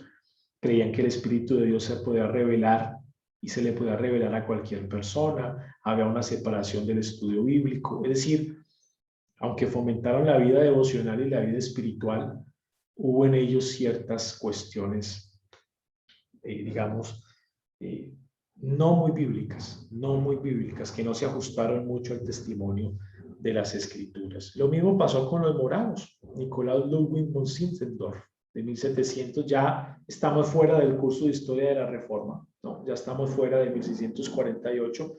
Por esto es simplemente un brochazo, porque no sé si ustedes vean esto en alguna materia, porque para ver esto hay que ver un curso de historia de la Iglesia moderna, o sea, irnos desde 1648 hasta el siglo XIX. Hay un curso que se llama Historia por Reforma. Bueno, se maneja, hay un curso que se llama Historia por Reforma, que no entra en la iglesia moderna, sino que se maneja los acontecimientos después de la Reforma y antes de lo que se conoce como la iglesia moderna actualmente. Pues, eso es ya un curso como especial. Un curso de posreforma, sí, ese es un curso muy bueno, en el cual se pueden ver todos estos grupos, igual como los moravos, la vida de Juan Wesley y todo lo que repercute en Inglaterra con los avivamientos, todo lo que ocurre. Y yo les dije algo al principio con el tema de Wesley y los arminianos, ¿no? Les dije su conexión que había con la teología arminiana fue muy fuerte, la predestinación es condicional, crea una expiación universal, cree en una gracia irresistible y en una perseverancia condicional.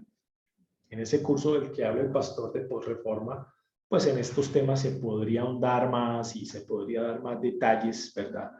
Si es el caso, pero todo esto ocurre posterior al siglo XVII, al siglo final de las grandes confesiones de fe. Muy bien, esto lo dije simplemente como por darles pues sí, es un brochacito como tener en cuenta, más que todo como para que tengan en cuenta lo que queda por delante por estudiar en historia todavía.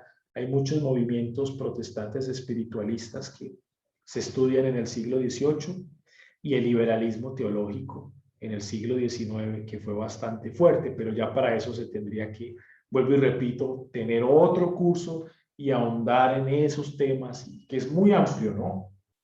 Es muy amplio.